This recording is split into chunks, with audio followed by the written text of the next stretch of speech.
Welcome to Retire by Investing. Hello, everybody, and welcome to Retire by Investing. This is RC with another comprehensive market review, and today we'll be starting with the VIX. Right now, we are still in chop.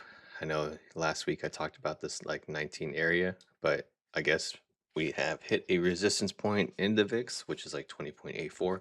Still in a range of chop, which makes this very hard to trade for the long side and the short side. But at the same time, we have hit an area where we can define some risk. And so, in my opinion, if you want to use that as a area where for sure you're wrong, go right ahead. However, there's not a lot of setups in this market right now, and it's kind of concerning, but hey, the market will surprise all of us at any point. So starting with the SPY right now, just from everything, I know 755 and 724 are the levels that I have marked out. Actually, what I'll say is if we do get below 724, that is kind of where we definitely define it.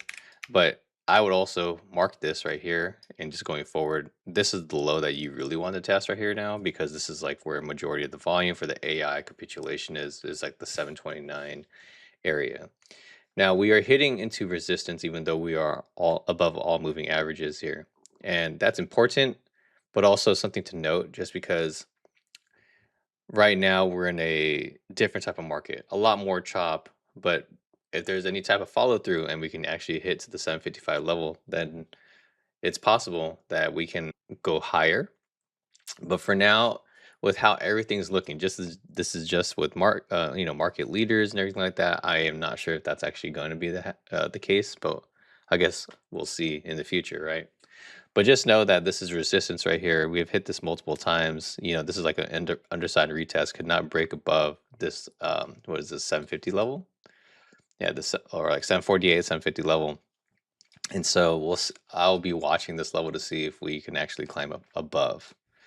Now with the RSP, still in the same with the range of chop, has really good areas here in terms of the 216 area. Still we kind of broke above, fell below, kind of retested, and then we have an inside day. Don't know exactly where this goes, but again, we are at resistance for the SPY. Theoretically, RSP would be at an all-time high, so not necessarily too bearish about that, but something to watch, and it'll keep me on the sidelines for sure.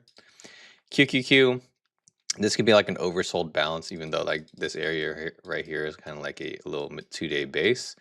But again, gapping into or getting into resistance areas right here below declining moving averages, like the growth sector in general, I think is just getting hammered. So in my opinion, probably best to stay at the market until we can kind of get above moving averages. I'd be watching this specifically at the 699 level, just in general.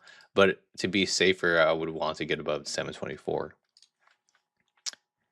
With QQQE, one of the biggest things is that we got rejected out the 21 SMA below declining moving averages, below the 50 SMA. Even though that this was a breakout per se, I did play this with some stocks, mostly on this day.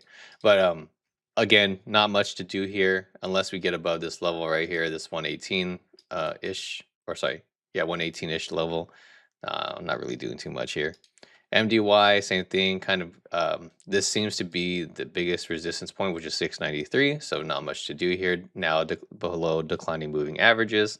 So just sitting on the sidelines now.